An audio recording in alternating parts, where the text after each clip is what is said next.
मैं यहाँ बात करूँगा जो हमारे पीएम भी रहे हैं वाजपेयी जी, अटल बिहारी वाजपेयी जी। राजनीति मैं कहता हूँ उनसे सीखनी चाहिए लोगों को। कोई पार्टी ऐसी नहीं है आज भी जो उनको गलत बता दे, उनकी बुराई कर दे। उनकी जो सोच थी ना वो अलग सोच थी। वो कहते हैं कि देश जिंदा रहना चाहिए, पार्टी नहीं। पार्टी में कभी बदला बदली हो सकती है, पार्टी में लोग खराब हो सकते हैं, लेकिन देश सर्वोपरि होना चाहिए। वो एक ऐसे व्यक्ति रहे हैं जो हमने अपनी नज़रों से भी देखे हैं कि जिनकी कोई पार्टी बुराई नहीं करती, वो सब पार्टी बुराई थे। सोनिया गांधी को वो कहते थे नहीं कोई बात नहीं, आप गद्दी पे हैं, हम आपके साथ हैं, देश में कुछ गड़बड़ है तो हम भी आपके साथ। विपक्ष में होते हुए वो आदमी ऐसा बोलता है।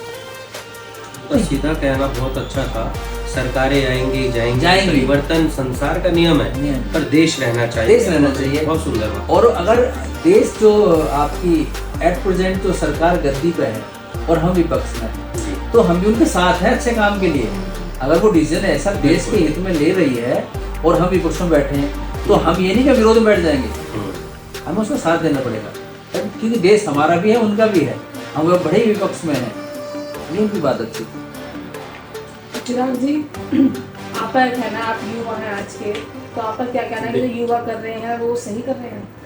देखिए, कुछ हद तक तो बिल्कुल सही है। जो उनकी डिमांड है नीट की परीक्षा हो जाए, वो भी लीक हुई है और 22 बच्चों ने आत्महत्या करी है, उसमें उनके पेरेंट्स गए हैं जंतर मंतर पर। तो मैं आलोक जी से यही जानना चाहूँगा कि कैसे फिर हम विरोध प्रदर्शन नहीं करेंगे तो कैसे सरकार से सुधरेंगी? सरकार को जवाबदेही देनी पड़ेगी। पिछले 11 वर्षों में एक भी इस्तीफा हमारे भाजपा सरकार की तरफ से एक भी इस्तीफा नहीं आया किसी भी मंत्री का। सुरेश प्रभु जी का आया था, उनका भी इस्तीफा एक्सेप्ट नहीं किया था भाजपा सरकार ने, उनको भी दूसरे मंत्रालय में शिफ्ट कर दिया। तो अगर इस्तीफे नहीं आएंगे, पेपर बार बार लीक होंगे, तो कौन जवाबदेही देगा? अगर यहाँ पे एक इस्तीफा अगर छात्रों की डिमांड या मांग उनकी पूरी कर दी जाए, तो एटलीस्ट छात्रों के दिमाग में ये तो रहेगा या मंत्रियों के दिमाग में ये तो रहेगा कि अगर हम कार्य नहीं करेंगे तो हमें इस्तीफा देना पड़ेगा। तो जवाबदेही होगी किसी ना किसी को तो देनी पड़ेगी। हाँ, वो बात सही है कि देश विरोधी नारे वहाँ लग रहे हैं, बट इसका मतलब ये नहीं कि छात्र कोई डिमांड ना रखे और जो हानि हो रही है छात्रों के भविष्य के साथ। वो लोकतंत्र नहीं है भाई। लोकतंत्र तभी है जब हम अपनी बात रख सकें, और कम से कम इतना तो होना चाहिए। अगर मेरे अंदर दर्द है तो मुझसे पूछे तो सही आके कोई क्या दर्द है, चलो उसने क्या किया, उन्होंने क्या, उसे छोड़ दो। अगर वो किसी एक छत्र छाया के अंदर बैठे हुए हैं, वो उनकी गलती है, वो उनका पार्ट है।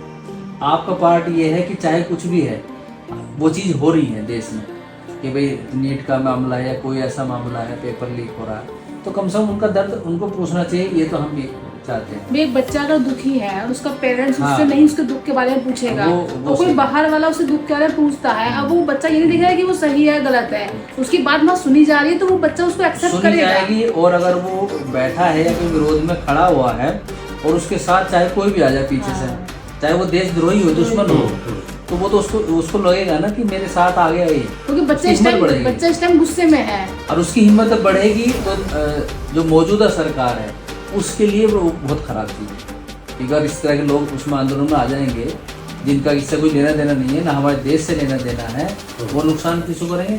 मौजूदा सरकार।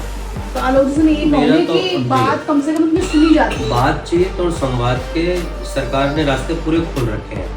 जेपी नड्डा जी ने उन्हें बुलाया और कम से कम मेरे ख्याल से वो तो अब हुआ ना बाद में, उससे पहले भी उन्होंने बातचीत के रास्ते खोल रखे थे। पर इन्होंने छात्रों का क्या विषय है? छात्रों का ये विषय है कि वहाँ पर ऐसे नारे लगाइए, कौन से एग्जाम में कौन से विषय के टॉपिक के। छात्रों का ये विषय है, तो फिर गलत है। छात्रों का ये विषय है कि मुद्दे से भटकना तो उमर खालिद को तुम अच्छा दिखाओ, या ये छात्रों का विषय है कि वहाँ पर धर्म का अपमान करो। उसका जिम्मेवार कौन? ऑर्गेनाइजर।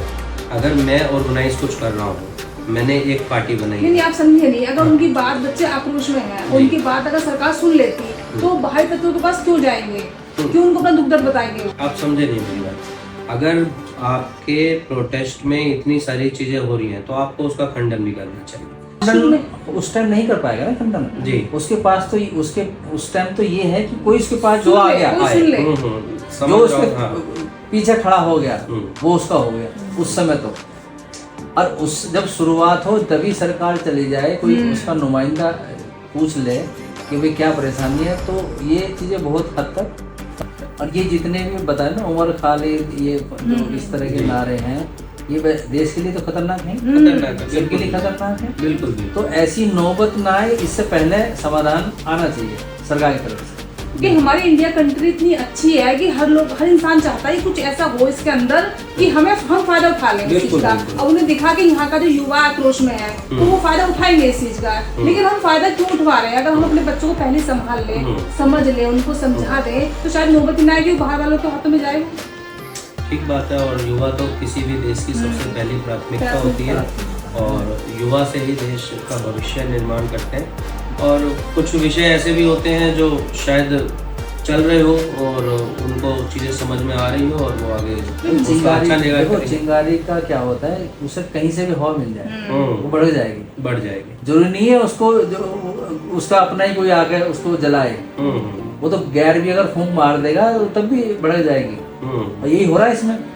बिल्कुल। जो मुद्दा जो भटका है वो यही तो है भाई। हमने ध्यान दे दिया जो इसमें लोग पिटे हैं वो अभिजीत दीप के नहीं पिटा, जो उसके साथी वो नहीं पिटा है, वो चले गए, वो सब आम इंसान पिटा है, वो आम आदमी इंसान पिटा है। एक प्रवक्ता तो मेट्रो स्टेशन पे बर्गर खा रहा था, शायद अभी हटाया गया, उसे हटा दिया उसको, अभी देख रहे हैं उसे ब्रांड एम्बेसडर बना लिया। बताओ अब ये लोग फायदा उठा रहे हैं इन चीजों का। बताओ, देखो ना कितनी मैं कह रहा हूँ ये बहुत बड़ा देश का नुकसान है, और देश की जो संपत्ति है उसका भी तो कहीं ना कहीं नुकसान होता ही है। अब देखिए इसमें कितने पुलिस बलों पर भी चोट आई है, ये भी हमें देखना सबका नुकसान है। भाई पार्टी का, सीजेपी का समर्थन और पिट रहे हैं पुलिस वाले, किसी के हाथों में लगी है, किसी के युवा जाके संसद में हंगामा कर रहा है तो पुलिस वालों को रोकना पड़ेगा, उनकी मजबूरी है।